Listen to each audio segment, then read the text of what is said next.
Baik, sahabat Thompson, selamat sore. Saat ini kita 4 menit meninggalkan pukul 16 waktu Indonesia Tengah. Dan seperti biasa, setiap hari Kamis kita akan ngobrol dalam program Saripati Obrolan Sehat bersama CVBBM Medindo. Dan topik yang kita pilih hari ini adalah tentang kesehatan mental di era digital. Dan saya sudah ditemani seperti biasa dengan Mbak Ayu Novia.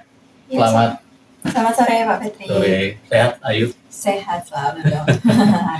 Dan tamu kita pada sore hari ini adalah dosen INSPIKI atau Institut Bisnis dan Teknologi Indonesia, kemudian juga pembina Pusat Informasi dan Konseling Mahasiswa Janadi Sahwahita, yaitu Bapak Dewa Putu Yudi Ardiana, Sarjana Komputer dan Magister Pendidikan. Betul begitu Pak? Betul. Ya, selamat sore. Selamat sore Pak Yudi. Ya. Juga Pak Yudi.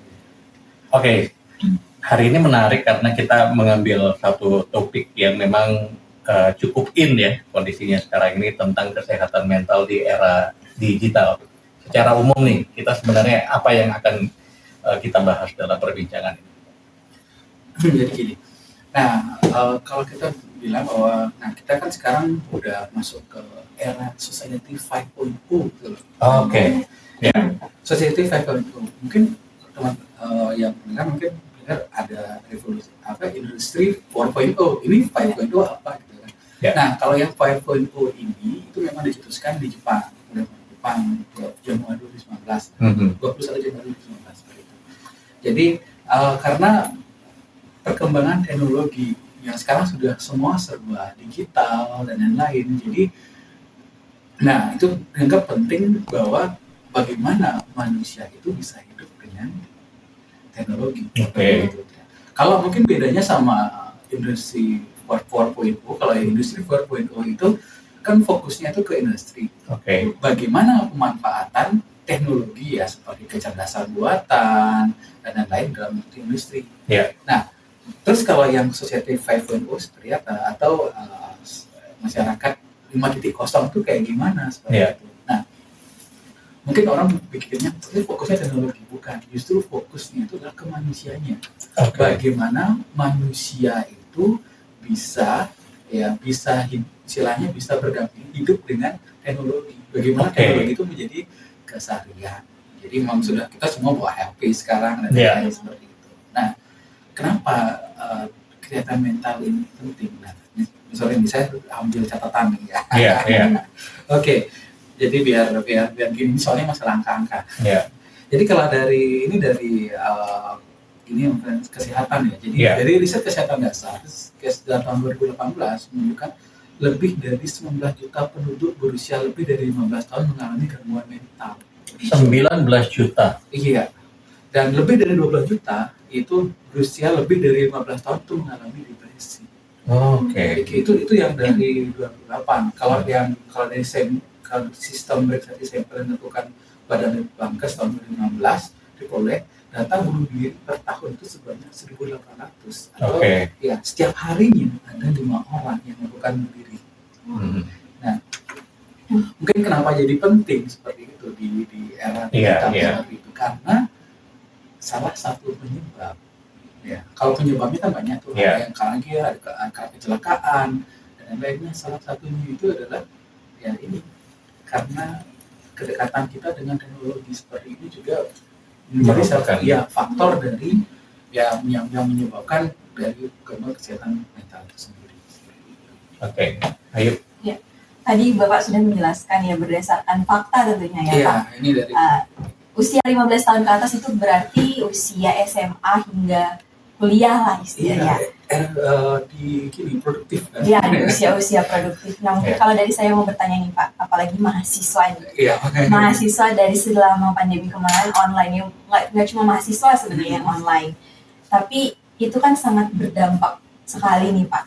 Banyak ya, kalau dilihat di sosial media banyak memang kasus bunuh diri yang di kalangan usia seperti itu. Nah, menurut Bapak, kalau mungkin saya minta pendapat Bapak nih Pak, kalau misalnya mahasiswa nih, gimana sih caranya supaya mahasiswa itu dengan adanya perkembangan teknologi ini bisa nih dia memilah informasi mana yang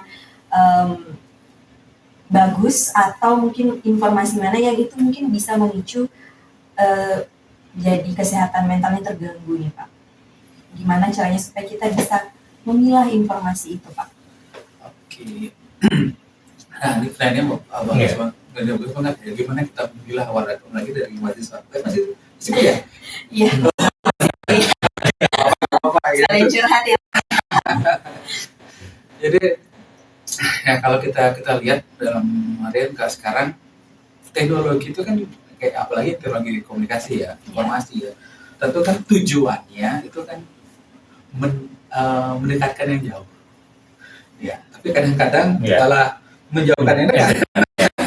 Iya, betul. Jadi seperti itu. Nah, salah satu tadi kan saya cerita tentang Society 5.0 itu. Nah, salah satunya itu adalah kita manusia itu bukan kekurangan informasi, justru kelebihan informasi. Banyak banget informasi yang kita dapatkan dari luar. Dari internet. Kalau gini kan gampang sekarang tinggal Google, wah udah muncul semua informasi dan lain-lain seperti itu. Makanya kalau di Jepang sendiri kan dia buat Giga Project tuh, jadi Giga Project itu intinya dari kecil tuh anak-anak itu sudah dibekali dengan ini perangkat, kemudian dan disiapkan guru yang memang dilatih untuk bagaimana mengajarkan literasi digital ke anak-anak, ke siswa dan dan itu juga kan lagi pemerintah sekarang itu yang lagi ditekankan adalah bagaimana literasi digital seperti itu. Jadi nggak cuma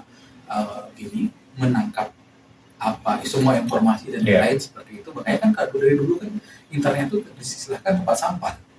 Apa aja masuk tuh. Ya mau yang bermanfaat atau yang enggak, ya semua masuk seperti itu. Nah, sekarang terjadi literasi digital. Jadi kita nggak cuma menerima feedback, tapi kadang-kadang ada yang dilupakan. Refleksi seperti itu. Kira-kira kita refleksi informasi yang kita gunakan itu bagaimana sih untuk kita itu yang ini benar nggak informasi ini dan lain-lain seperti itu sih yang mulai dilatih dengan lain. Makanya literasi digital kan bagaimana kita bisa memilah informasi tersebut. Jadi nggak cuma menerima aja, tapi kita juga melakukan refleksi, menyaring juga dari informasi itu apakah benar. Karena kalau informasi kan ada yang bilang kayak gini, sama kayak bunuh diri gitu kan. Jadi dapat kabar nih di situ bunuh diri, di situ juga bunuh diri, di situ juga bunuh diri dan lain-lain. Itu juga bisa memicu juga gitu kan. Kayak orang bilang, oh ya udah gini udah kalau udah mentok banget udah bunuh diri seperti itu. Ya sama kan juga dengan masalah yang kok orang yang ketika melihat sesuatu itu banyak terjadi, orang kadang-kadang istilahnya bilang bahwa mewajarkan gitu. Oh itu biasalah kayak gitu. Itu yang difilterkan. Memang dalam hal ini baik itu jadi siswa ataupun anak nanti seperti itu pun juga harus ada yang mendampingi dan lain-lain seperti itu. Jadi untuk membantu bagaimana memputar dan lain-lain, untuk kadang-kadang untuk mengingatkan juga seperti itu.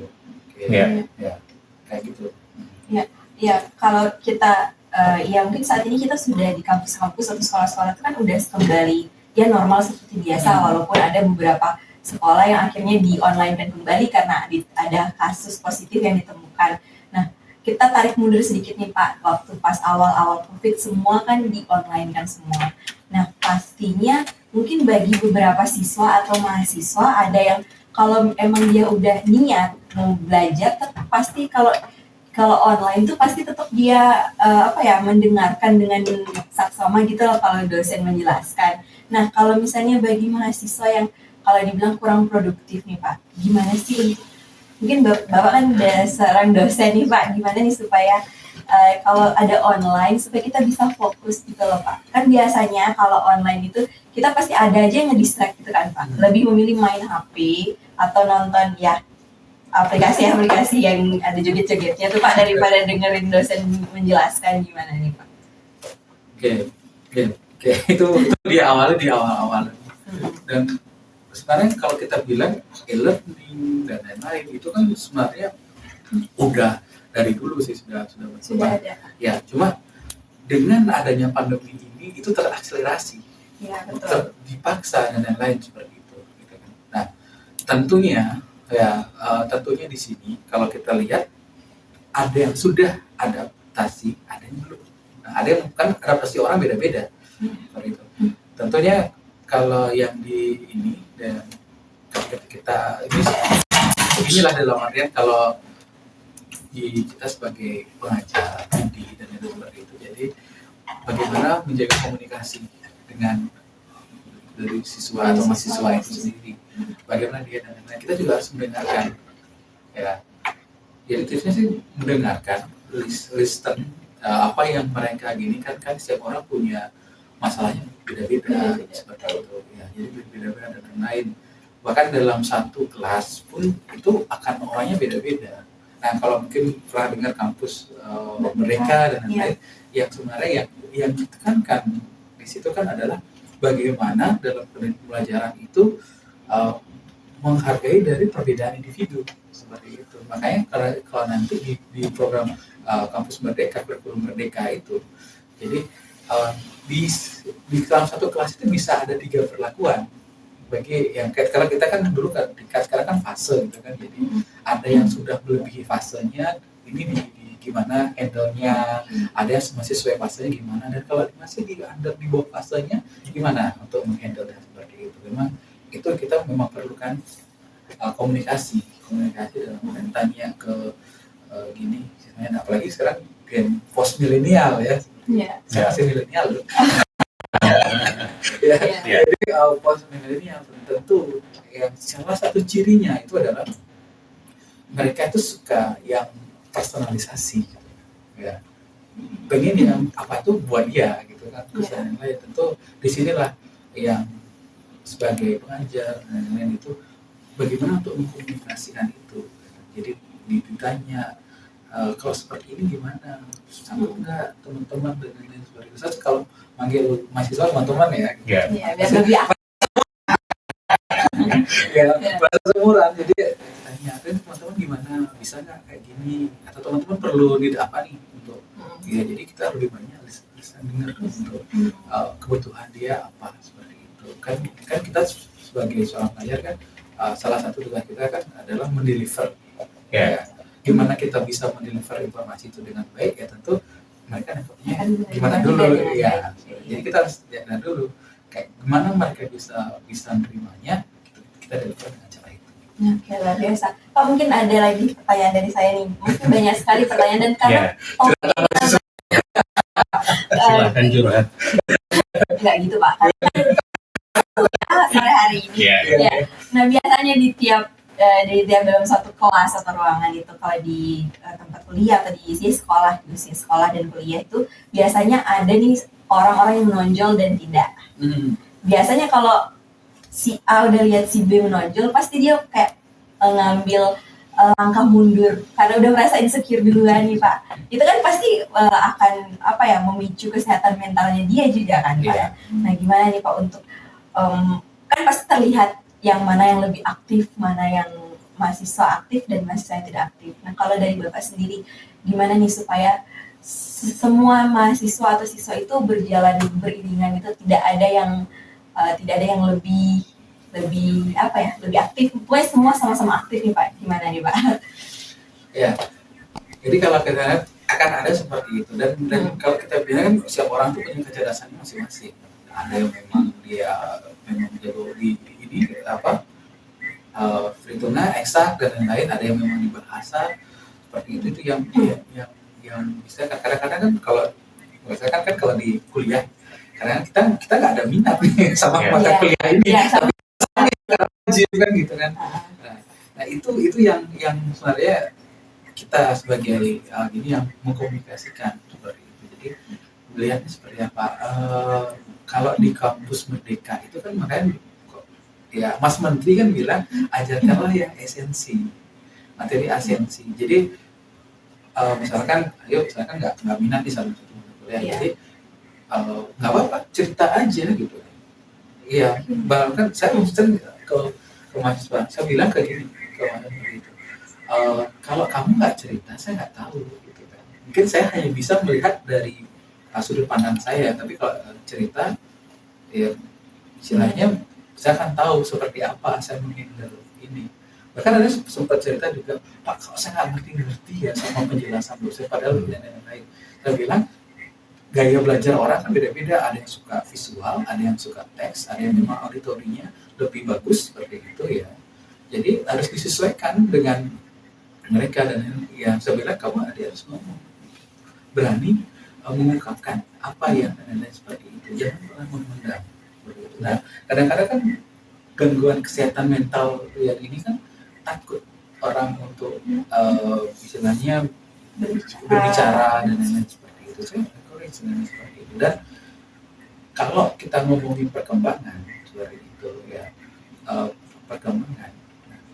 Maka saya bilang sistem ranking itu ada bagus, ada sisi ini ya. Kadang-kadang kalau sisi bagusnya itu ya orang kompetitif, itu harapan kan kompetitif nih. Jadi ada motivasi yang terpacu nih untuk yang menjadi oke, saya bisa dong seperti itu. Tapi kadang-kadang di sisi yang lain orang menjadi demotivasi malah. Kok saya sama kayak orang yang kan dulu kan ada kelas unggulan, masih nggak ada sekarang sih. Ya kayak ada sih beberapa yang ada kelas unggulan itu kan orang pintar-pintar gitu. Betul. Dia dapat peringkat 20 gitu. Nah, bukan berarti peringkat 20 itu buruk gitu kan ya, karena ada yang lebih baik lagi dari dia kan seperti itu. Tapi kalau misalkan dia ditempatkan kelas yang lain, mungkin dia the best gitu kan. Jadi kan ranking itu tidak menunjukkan bahwa kamu tuh baik atau ini kan ya, kan hidup tuh kadang-kadang superior ya. Jadi kayak tinggi pintar itu kan ya itu superior seperti itu. Misalkan misalkan daerah sekitar rumahnya itu tingginya orang itu 190, merasa pendek kan. Iya, karena pembanding kita tinggi gitu ya. Jadi yang saya tekankan ke mereka, yuk ngomong, berani untuk mengungkapkan dan lain-lain seperti itu. Terus juga kalau melihat perkembangan itu adalah melihat diri kita aja, nggak usah jauh-jauh gitu kan. Saya sebulan lalu gimana, sekarang gimana, terus lagi sebulan lagi target saya apa, seperti itu. Cukup gitu aja, lihat progres diri sendiri gitu kan. Ya karena ya kita nggak istilahnya kalau melihat orang lain, kita kan nggak tahu kan sebagai orang lain seperti itu gimana. Mungkin ketika melihat orang, dia jago banget main gitar dan lain seperti itu ya, karena dia banyak melakukan waktu untuk belajar main gitar. Mungkin yang lain yang enggak gitu kan. Kadang-kadang kita kan terus membandingkan ke orang yang memang dia belajar itu aja kan, gitu kan. Ya itu yang membuat dia merasa ya insecure, merasa yang ya ini apa yang merasa rendah diri dan lain-lain, langsung udah give up aja deh. Iya. Belum menjalani tapi udah give up dulu ya, karena udah ada pembandingan. Sudah give up gitu. Makanya yang perlu ditekankan sekarang adalah bagaimana merasa cukup. Itu susah. Oke, Pak Yudi. Pak Yudi ini kan seorang dosen teknologi, tetapi di sisi lain juga bergerak di dunia pendidikan. Ya, kita melihat bahwa anak-anak sekarang itu bersosialisasinya dengan adanya teknologi yang menunjang gitu. Secara tidak sengaja, pelan-pelan bahkan lebih sering dalam persentase sehari-hari waktunya untuk berinteraksi melalui media sosial lebih banyak ya ketimbang untuk bisa melakukan secara langsung gitu. Nah, kalau dari konsep pendidikan sendiri gitu, ini sebenarnya apa yang harusnya kita lakukan dalam konsep pendidikan untuk bisa membuat keseimbangan gitu. Bagaimana caranya anak-anak berada di dunia media sosial tetapi juga seimbang dengan di dunia nyatanya gitu. Oke, ya, pertanyaannya keren banget.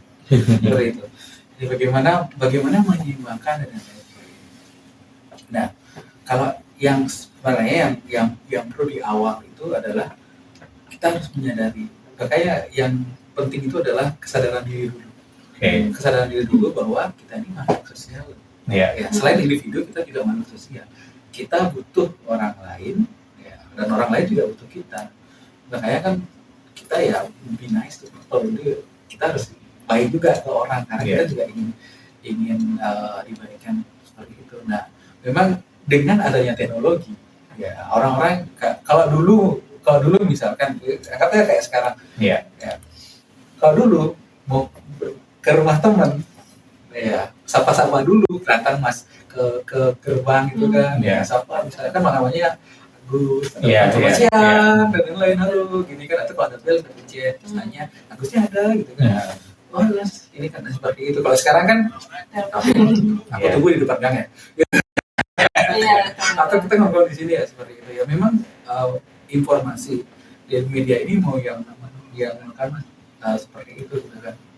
Nah, jadi bagaimana caranya untuk kita begini ya memang menyeimbangkan seperti ya.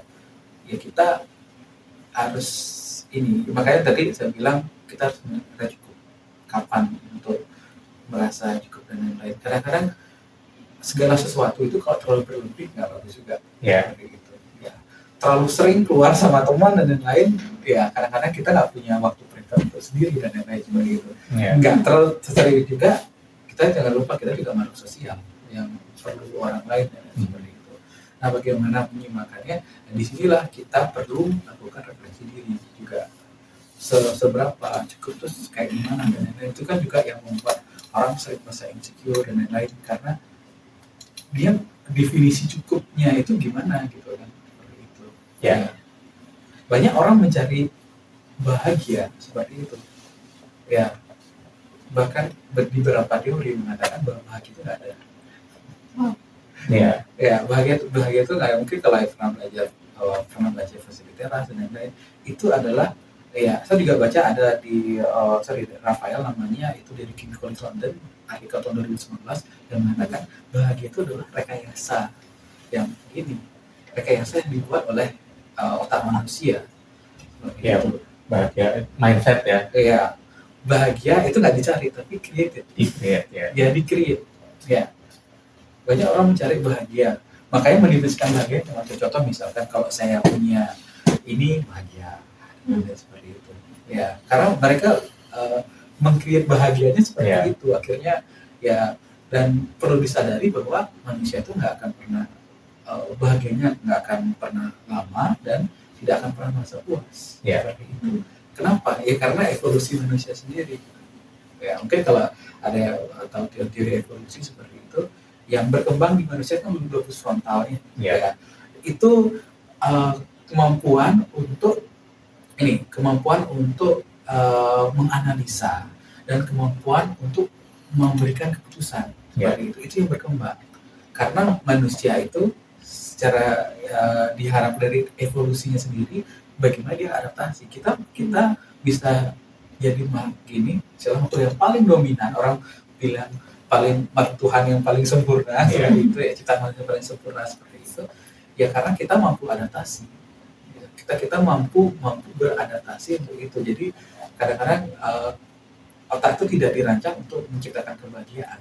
Ya, tapi kita yang memang harus secara otomatis meng-create seperti itu. Gitu kan. Nah, jadi adaptasi itu memang perlu dan lain-lain seperti itu. Jadi untuk bagaimana kita menciptakan kebahagiaan sendiri. Nah, bagaimana terkait dengan hubungan sosial dan lain-lain. Nah, ini makanya satu hal yang perlu adalah kesadaran bahwa kita perlu orang dan lain. Nah, ini salah satunya adalah gini. Kalau kita merasa insecure dan lain-lain, apa yang terjadi? Cemas, takut dan lain-lain seperti itu. Ya. Rasa hal-hal yang kayak itu akhirnya apa? Stress, dysfunction seperti itu, danger, ya, dan akhirnya penyimpangan. Ya, jadi hal-hal yang kan seperti itu. Apakah itu berarti memang bahwa pendidikan di Indonesia atau pendidikan kita entah di mana saja itu, bahwa memang perlu adanya satu topik ataupun satu pendekatan atau mungkin lebih ekstrimnya mata pelajaran yang memang khusus untuk mengedukasi anak-anak mengenai kesiapan mereka dalam mengadaptasi teknologi. Iya, oke. Ya memang dalam artian sekarang sudah mulai begini. Tadi tadi lagi salah satu hal yang diciptakan mekanisme tubuh itu adalah ketika kita stres, kita merilis oksitosin. Itu dibilang love hormone atau cuddling hormone. Jadi kalau kita stres, itu kita dipaksa oleh hormon kita untuk ngobrol bersama orang, dan itu kan kehidupan sosialnya bagaimana seperti itu. Nah, kalau dari pemerintah sendiri gimana gitu? Dari inti dari kurikulum Merdeka itu kan adalah profil pelajar Pancasila. Nah, salah satunya itu adalah gotong royong. Itu karakter yang ada di bangsa kita. Ya, mungkin bangsa lain enggak, itu ada gotong royong dan yang lain seperti itu. Nah, bagaimana pendidikan itu untuk melatih kepekaan terhadap lingkungan, terhadap masyarakat sekitarnya, karena nggak cuma orang itu bisa produktif. Jadi gini, kesehatan mental itu kenapa penting? Karena itu bisa mengganggu satu produktivitas, dan yang kedua tentu kalau kita nggak produktif kita nggak bisa berkontribusi. Ya. Nah, dua hal itu yang diganggu seperti itu. Nah, bagaimana peran pendidikan di sini? Seperti itu adalah salah satunya, karena di sini kita harus buat proyek, karena di kurikulum mereka itu kita buat proyek untuk penguatan profil pelajar Pancasila ini. Seperti itu. Ya, jadi melihat permasalahan yang ada di sekitar dan bagaimana kita dengan teman-teman bekerja sama untuk ini bersaling misalkan itu, karena berkritis dan lain-lain itu kan juga kita dilatih juga dalam profil Pancasila itu kan kita menghargai keanekaragaman seperti itu. Nah, di situ kita dilatih dan lain, dan juga pendekatan dari pembelajaran juga seperti itu ya. Mungkin pendekatannya yang memang tak cuma secara individu menjalankan tugas, ada tugas secara kelompok juga, yang masing-masing kelompok berikan penguatan ke masing-masing cooperative learning bareng-bareng. Jadi bagaimana saling bekerja sama untuk kita mencari suatu solusi terhadap suatu permasalahan. Kayak gitu. Itu yang sekarang dilakukan oleh pemerintah. Maka esensinya kan inti dari kurikulum Merdeka itu kan profil pelajar Pancasila.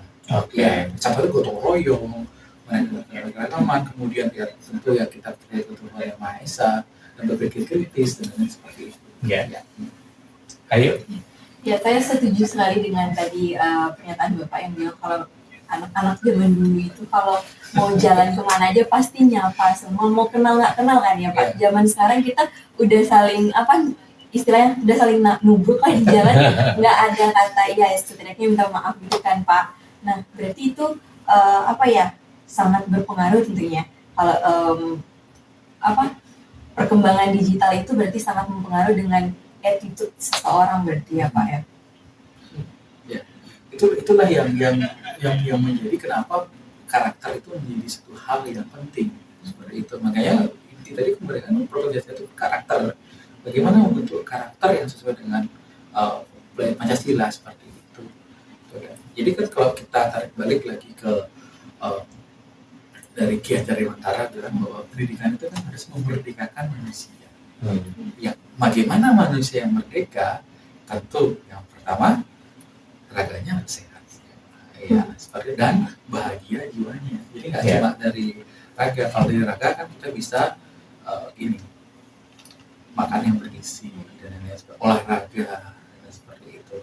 Termasuk juga ketika kita komunikasi seperti ini pun sebenarnya salah satu untuk merilis oksitosin yang memang berguna untuk hormon oksitosin itu bagus untuk ini. Ada risetnya, ada papernya juga yang mengatakan bahwa melindungi dari aliran darah dari dampak stres itu seperti itu. Ya salah satunya ya kita care dengan orang, juga dengan ngobrol dengan lain seperti itu. Yang mungkin yang harus kita lakukan sekarang adalah bagaimana kita secara sadar punya kesadaran untuk dalam artian mari kita buat istilahnya memilih circle yang bisa untuk berkembang dan lain-lain seperti itu. Ya kan ada yang menganalogikan Indonesia itu mirip kayak koi gitu. Tahu kan ikan koi gitu. Nah, ikan koi itu akan hidup kalau lingkungannya mendukung. Ya, manusia juga sama. Jadi kalau mau kalau mau tumbuh perkembangan ini, lingkungannya juga harus mendukung. Mungkin bedanya kalau ikan koi nggak bisa milih, tergantung ownernya kan. Kalau ownernya care, dia kan merawat dengan baik. Tapi kan manusia bisa memiliki keputusan. Ya, bisa memilih lingkungan mana yang bisa mendukung dia untuk mengembangkan potensinya secara optimal, seperti itu. Yang menurut kan seperti itu. Karena kalau kita gini, istilahnya ada teori namanya kebutuhan Maslow itu, ya. Selain kebutuhan dasar, jadi ada keamanan, ada juga melihat kebutuhan kasih sayang. Iya, manusia itu butuh kasih sayang. Selain butuh kebutuhan dasar, yang paling bawah, juga ada perlu rasa aman. Kalau nggak rasa aman, nggak mungkin mereka bisa melakukan sesuatu. Kemudian mereka butuh kasih sayang, mereka butuh juga pengakuan. Ya, butuh pengenalan dan juga bagaimana aktualisasi diri seperti itu. Jadi ada teori namanya hierarki Maslow, jadi kebutuhan seperti itu. Ya. Nah Pak, kalau beberapa tahun terakhir ini juga kalau dibaca di berita-berita pasti banyak juga berita tentang mahasiswa tingkat akhir Pak. Pas saya curhat lagi nih. Ya, mahasiswa tingkat akhir tuh ada yang bisa sampai mungkin dia sudah sangat stres sampai tidak mampu menahan lagi, sampai berakhir ke maaf bunuh diri. Nah, gimana nih supaya ayo dong mahasiswa kalau emang misalnya stres atau udah nggak mampu lagi nih buat tugas akhir, kan pasti ada dosen pembimbing Pak. Nah, gimana supaya kita bisa mengkomunikasikan atau menceritakan posisi kita ke dosen tuh Pak? Biasanya kan orang kita pendam sendiri aja, nggak mau merepotkan orang lain. Biasanya kan seperti itu nih Pak. Gimana nih kalau menurut Bapak ini supaya kita mengurangi angka bunuh diri tersebut, apalagi mahasiswa tingkat akhir tuh bebannya berat banget. Sama kan bilang skripsi yang bagus tuh skripsi yang selesai. Betul. Ya, selesai. Nah, itu permasalahan yang umum ditemukan ketika gimana nih saya komunikasi dan lain seperti itu, stres itu ya kembali lagi dalam artian ketika kita stres secara nggak langsung tubuh kita sudah merilis hormon oksitosin yang memang memaksa kita untuk cerita, ngobrol dengan orang, menceritakan itu sudah natural dari kita. Itu sudah natural dan kita. Makanya gini, dalam teori evolusi bilang bahwa kalau ada sesuatu yang nggak berguna, bermanfaat pasti dihilangin. Contoh misalkan ikan paus. Kenapa ikan paus paru-paru nggak insang? Karena dia hewan darat yang laut. Yang hilang apa? Kaki belakangnya. Seperti itu, nggak kelihatan. Ya itu kan karena tidak difungsikan lagi di air kan, seperti itu. Nah, sama kayak gini, dan teori evolusi juga bilang, kok stres nggak hilang sih? Ya, berarti tubuh manusia menganggap bahwa stres itu ada manfaat, lebih banyak manfaatnya daripada kerugiannya. Nah, sekarang bagaimana kita kontrol itu? Ya, kalau misalkan kalau orang lain kan bilang punya 1.000 kan, gitu, dibilang kan punya 1.000 kan, prosesi metatah itu kan, ya kalau orang bilang di Bali itu potong gigi itu bukan untuk menghilangkan itu, tapi bagaimana orang itu bisa mengkontrol itu. Jadi bagaimana memanfaatkan stres itu dengan baik, gitu kan? Ya, salah satunya adalah memang stres itu penting karena biar kita tuh bisa terpacu dan lain-lain seperti itu. Makanya kayak rasa marah, rasa kecewa dan lain-lain kok masih ada dalam diri manusia, depresi dan lain-lain. Salah satu orang bilang kegagalan evolusi adalah depresi kok masih ada. Karena tubuh manusia menganggap bahwa depresi itu lebih bisa menguntungkan. Makanya ini masih bertahan, tidak dihilangkan. Kalau misalkan tidak istilahnya ini tidak berguna, kok masih ada? Seperti itu. Ya, tentu kalau kita percaya bahwa Tuhan itu kan membuat sesuatu itu pasti ada manfaatnya, tergantung kita mau makainya gimana. Kayak gitu. Nah, jadi ketika kita pertama kita sadar bahwa kita stres dan lain seperti itu. Nah, makanya kita mencari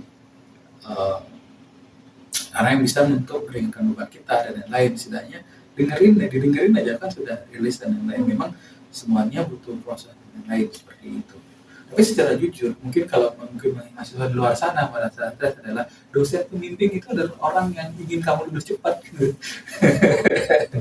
Iya, makanya jangan jangan malu untuk berkomunikasikan, sampaikan dan lain-lain seperti itu. Nah, kalau misalkan mentok nih dosen pembimbing, ada prodi, ya program studi, ada itu di kampus itu semua ada mekanismenya seperti itu ya. Ada mekanismenya dan lain-lain, susah dan lain-lain, ada BK, bimbingan konseling. Fungsinya kan untuk itu. Dan kalau di kampus kami di Instiki ya karena PKM, jadi kami buat konselor sebaya. Malu nih sama dosen, malu nih sama BK. Ya, kami ada mahasiswa-mahasiswa yang memang di training untuk itu, untuk cerita dan lain-lain, untuk mengurangi beban. Jadi selain belajar teknologi, ada tempat khusus buat mahasiswa untuk menceritakan keluh kesahnya berarti. Iya. Itu penting banget seperti itu. Karena gini, kalau pada prinsipnya kita tidak pernah dapat apa yang kita inginkan, tapi kita dapat apa yang kita negosiasikan. Itu ada di bukunya Aladdin Factor seperti itu. Ya, kadang-kadang kita banyak hal yang nggak terjadi, yang tidak terjadi dalam hidup kita karena kita nggak berani mengkomunikasikannya. Seperti itu, makanya kita dapetin apa yang kita negosiasikan, bukan kita inginkan, karena seperti itu. Jadi memang kita harus berani bilang seperti itu. Ya, ada bukunya Jack Canfield yang bilang The Aladdin Factor, seperti itu. Itu kan cerita Aladdin. Ya, jadi kan kalau Aladdin nih gosok-gosok, ininya ada jin yang keluar kan gitu kan. Terus kalaupun Aladdin punya lampu wasiat itu, tapi kalau dia nggak ngomong permintaannya dia, apakah akan terwujud? Kan tidak. Seperti itu. Ya, memang harus berani untuk bilang seperti itu, karena kita dapatkan apa yang kita negosiasikan, bukan apa yang kita inginkan. Tiba-tiba datang enggak, kita kadang-kadang harus berani untuk ngobrol. Iya, kalau Obama bilang bahwa kalau kamu nggak menunggu perubahan itu nggak terjadi, ya big change, jadilah perubahan itu gitu. Ya, jadilah perubahan itu gitu. Kalau merasa bahwa masih kayak gini tidak ketemu jalan, ya mentok di sini pasti ada jalan kok. Selalu ada jalan. Ya. Mereka kan dibilang harapan ada kalau kita percaya. Kan gitu. Ya. Ya, dan di sekarang harapan itulah manusia masih bisa bertahan sampai sekarang seperti itu. Kenapa? Karena apa? Makanya kenapa pentingnya kita beragama, kenapa pentingnya kita percaya Tuhan, karena itulah yang membuat kita survive gitu kan. Ya, ketika ada kesulitan kita percaya bahwa Tuhan harus bantu kita. Seperti itu. Akhirnya kita punya semangat lagi untuk yang seperti itu. Ya, seperti itu. Kita punya harapan. Ya, untuk di sini pasti ada jalan yang akan berikan. Ya. Selalu ada jalan ke Roma. Ya, kalau kita bicara kembali kepada kesehatan mental ya, gitu, kita melihat bahwa data riset juga menentukan bahwa kalau tadi kita lihat bahwa generasi yang sekarang ini memang lebih banyak bersosialisasi lewat online, dan itu mereka jauh lebih mampu gitu kan gitu daripada mereka harus bertemu langsung. Itu salah satu sebenarnya indikasi dari kegangguan dari mental itu sendiri. Kemudian yang kedua adalah bagaimana mereka terbiasa untuk melihat komen negatif atau hate speech dan sebagainya, itu juga merupakan salah satu indikasi bahwa gangguan mental itu bisa, atau depresi itu bisa datang dari komunikasi-komunikasi yang negatif itu, dan juga ketidakmampuan dari generasi yang sekarang yang khususnya sangat tergantung dengan teknologi itu untuk merefleksikan diri. Kenapa kok menjadi sulit? Karena itu tadi gitu. Kita sekarang ini sudah terbiasa untuk membandingkan. Nggak usah yang generasi yang milenial yang di atas ya setelah itu gitu. Tetapi kita dari generasi yang sebelumnya gitu, dengan kebiasaan juga kita bersosial media itu secara tidak langsung, tidak sengaja dan terbiasa sekarang kita membandingkan gitu. Kayaknya dari dulu pekerjaan seperti ini sudah kita sering lakukan. Kok dia yang anak-anak sekarang lebih sukses ya daripada kita yang dulu yang udah ribet banget ya gitu dengan segala teori kehidupan dan sebagainya gitu. Gimana menurut pendapat Pak Yudi? Nah, itu membandingkan. Memang kan membandingkan dari dulu ada seperti itu. Yeah. Jadi kayak gini, lihat dong anak sebelah Iya. Ya, susah syukurnya punya orang tua yang gini, jarang membandingkan seperti itu. Itu saya sangat bersyukur sekali sama orang tua saya seperti itu. Jadi tidak gini, sehingga saya tidak terlalu terbebani dengan ini dibandingkan sama anaknya. Itu memang sering terjadi dan lain-lain seperti itu. Dan kadang-kadang gini juga ada teori mengatakan ilusi of control seperti itu. Ya, jadi ada hal-hal yang memang kita nggak bisa kontrol. Sebagai contoh misalkan, saya nggak bisa kontrol gimana Pak Patrick pendapat Patrick tentang saya. Saya juga saya nggak bisa kontrol tentang saya. Tapi apa yang saya bisa kontrol adalah respon saya. Ya, respon. Makanya yang membedakan orang satu dengan yang lain terhadap menghadapi satu masalah adalah bagaimana dia tuh merespon masalah itu. Ya, karena respon kita lah yang bisa kita kontrol. Yang lain nggak bisa kita kontrol. Saya nggak bisa maksa bahwa nanti Patrick akan suka dengan saya suka dengan apa yang saya bilang seperti itu. Ya itu masing-masing punya preferensi masing-masing. Itu di luar kontrol saya. Tapi yang saya bisa lakukan, kontrol saya yang bisa lakukan adalah gimana respon saya, gimana saya bisa memberikan informasi yang baik, dan lain seperti itu. Itu jadi memang untuk membandingkan. Juga memang makanya satu hal yang utama yang saya paling awal itu adalah kesadaran diri. Sebagai contoh sosial media seperti itu. Kalau kita balik lagi tujuan orang sosial media apa? Ya pamer. Terus nggak usah komplain ketika orang dia apa-apa pamer. Ya memang sosial media buatnya untuk itu gitu kan. Seperti itu. Dan juga gini, juga kan ada kebutuhan nih. Ya, pengakuan. Ada kebutuhan nomor butuh. Jadi orang kalau sekarang like-nya sedikit sedih itu. Ya kan pengennya like-nya banyak seperti itu. Kadang-kadang kalau lagi ada masalah dia akan sampaikan di sosial media, berharap ada yang komen gitu. Ada yang semangatin. Jadi kadang-kadang curhat nggak jelas. Iya. Padahal masyarakat sebenarnya memiliki respon yang berbeda sesuai dengan frekuensinya masing-masing, sesuai dengan latar belakang gitu. Iya betul. Sehingga memang fungsi kontrol itu sangat-sangat penting untuk dilakukan dan menyadari bahwa teknologi, sosial media itu tetap ranah publik yang kita harus tahu bagaimana caranya kita menempatkan diri, dan salah kalau orang sering mengatakan bahwa ini wall gua sendiri kok gitu kan. Ini akun saya sendiri gitu. Tidak bisa, karena sebenarnya akun kita itu semua ada di ranah publik, di mana semua orang bisa melihat dan semua orang bisa terpengaruh. Ya kan, kalau kita ngomong jelek ya terdampak ya kan gitu. Kita ngomong bagus ya motivasinya juga akan tersebar luas dengan baik. Gitu ya Pak Yudi. Iya.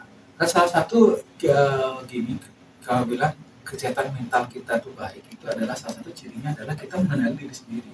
Mumpung dari sini selain kita produktif dan bisa memberikan kita juga harus bisa mengenali diri sendiri. Contoh kita bisa kita merasa dalam artian anggaplah sesuatu itu akan bagus kalau ya cukup secukupnya gitu kan. Minum 2 gelas air dan lain-lain cukup lah gitu. Tapi kalau kita segalon dalam waktu-waktu kan nggak bagus juga. Jadi kita kenali dalam diri. Kalau mulai ketika lihat sosial media itu kita merasa insecure, kita mulai rasa cemas. Itu berarti indikasi. Iya, kita bisa sebenarnya kan bisa mengontrol diri, sadari dulu diri bahwa kok saya malah jadi unproduktif dan lain-lain seperti itu. Jadi bagaimana kita saya harus dari dulu nih atau stop dulu lah untuk sosial media. Kan ada yang detox sosial media. Caranya adalah kadang-kadang gini. Ada yang tips juga mereka. Kok kita sering makan gorengan, nggak makan yang sehat-sehat. Karena ya gorengan gampang kita temukan. Makanya kalau kita mau makan yang sehat, ya sediakan itu di depan kita. Gitu kan. Jadinya kita lebih pilih itu. Kita harus beli gorengan. Ya modelnya kayak gitu. Jadi kalau misalkan nggak, ya ada yang ekstrim sampai ya udah HP-nya hapus semua sosial media dan lain seperti itu. Dan belakangan sering banyak ya kasus, saya lihat fenomena yang menarik bahwa banyak dari follower atau teman di jaringan sosial media saya itu mereka pamit, saya mundur ya dari sosial media gitu ya. Saya pikir ya itu sebuah keputusan yang mungkin dibutuhkan ya, memang ya gitu untuk kita terkontaminasi oleh berbagai informasi yang mungkin tidak sehat jadinya buat pemikiran. Iya betul itu kan salah satu faktor satu juga kita yang punya kontrol. Iya. Kita punya kontrol. Kita sadari dulu. Kita istilahnya salah satu kalau kita sudah nggak bisa atau teman lain bilang kok kamu sekarang agak lebih stres, nggak bisa tidur dan lain-lain. Iya. Kayak ada sesuatu yang dari ini yang mungkin yang tidak berdampak baik untuk kita seperti itu. Ada diri kemudian kalau sekarang kan ya udah cerita ke teman. Kalaupun enggak sekarang adalah suatu kewajaran kita ke psikolog. Ya psikolog, psikiater itu hal-hal yang sudah anggap orang wajar, bukan lagi orang ini gila dia itu sudah wajar dan lain-lain. Bahkan sekarang kan ada aplikasinya kan dan lain-lain lebih mudah. Ya, memang aplikasi akan membantu. Makanya saya bilang tidak semua teknologi itu akan menggantikan manusia. Kalau gitu. Atau contoh misalkan kayak psikolog, tentu manusia ke manusia itu kan lebih bagus seperti itu. Ya sama kayak channel radio dan lain seperti itu. Meskipun sudah bisa secara otomatis bisa dirobot dengan suara, tapi kan orang emosional manusianya kan itu yang berbeda seperti itu. Itu yang dia kesadaran diri dulu bahwa saya lagi sedang tidak baik-baik saja. Saya sedang tidak baik-baik saja. Jadi apa yang saya harus lakukan adalah gini, istilahnya kalau bisa ke dokter dulu nggak apa tanya saya kok mengalami kecemasan seperti ini ya.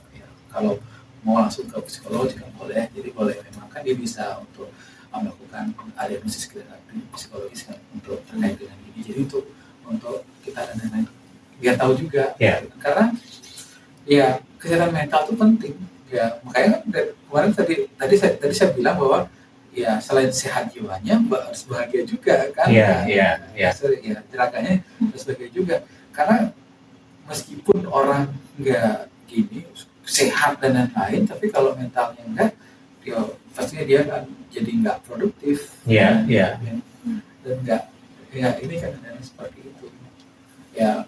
Makanya sebenarnya ada yang bilang juga sebenarnya orang-orang itu bukan kekurangan waktu, bukan nggak bisa manage waktunya, nggak bisa manage moodnya gitu.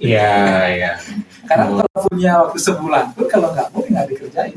Betul. Seperti itu yang dia memang harus seperti itu.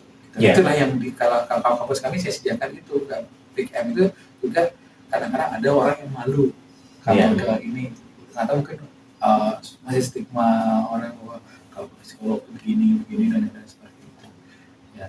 Padahal sekarang kalau di dunia di istilahnya kan luar negeri dan lain-lain itu sudah mulai umum di dunia seperti itu. Bahkan di beberapa kampus luar pun sudah ada kayak untuk mencegah bullying seperti itu. Kalau dia ada bullying kemana seperti itu dia harus bisa dan lain-lain karena mental itu penting seperti itu. Bahkan kalau di sini masih belum umum ya, misalkan nggak masuk pasti karena sakit seperti itu ya. Ini kemarin cerita teman-teman yang saya di Jepang seperti itu, kita bisa izin kalau kita lagi KBB aja. Contoh misalkan lagi mental kita lagi bad mood dan ini bisa izin ya. Bisa izin dan kalau guru sensinya di sana menyadari itu bahwa mereka sudah menyadari bahwa mental itu berpengaruh. Sehat-sehatnya orang kalau mentalnya dia problem dia nggak akan bisa produktif dan lain-lain. Apalagi solve problemnya dia seperti itu. Di sini kan masih belum umum untuk itu. Ya masih kan. Jadi kalau izin tuh kalau sehat secara ini harus ada surat dokter. Ya. Kalau secara jasmani, secara fisiknya sakit, tapi kalau secara mentalnya itu yang saat ini mulai di istilahnya disosialisasikan terkait dengan kesehatan mental seperti itu penting loh gitu kan. Benar.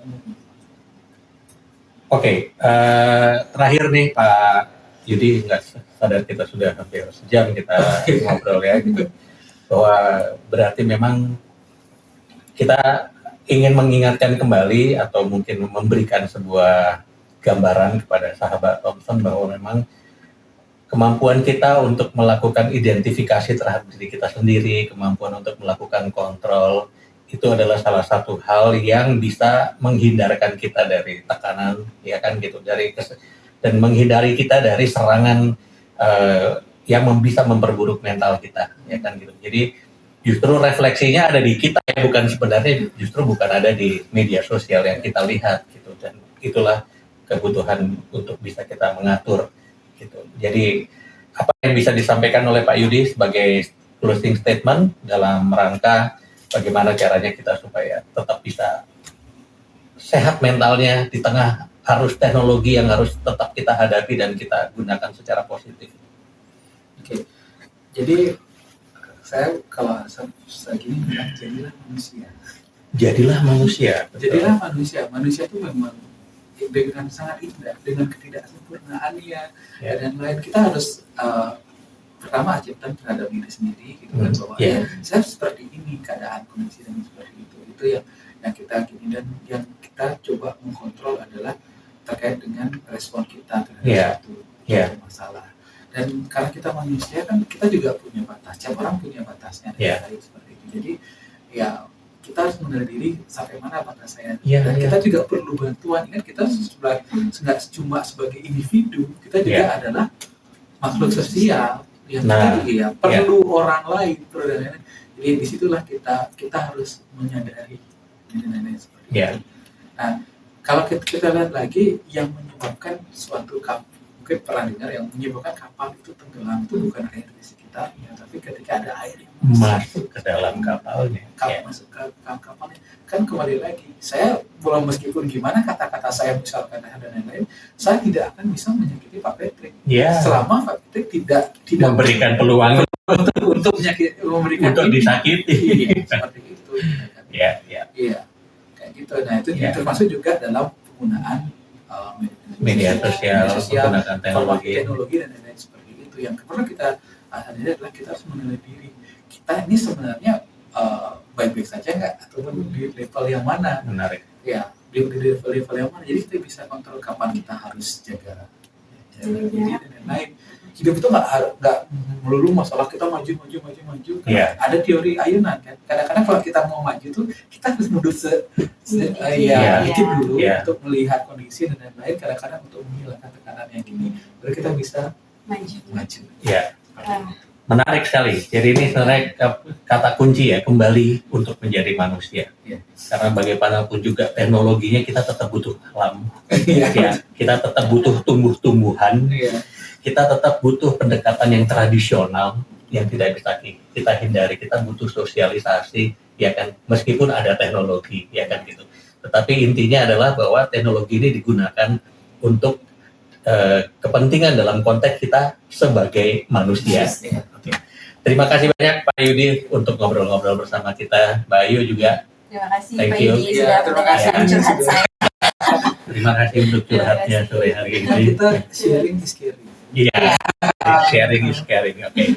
Sahabat Thompson, demikian perbincangan kita bersama teman-teman dari CV BBM Medindo dalam Saripati Obrolan Sehat, dan kita akan berjumpa kembali di kesempatan minggu yang akan datang. Sampai jumpa.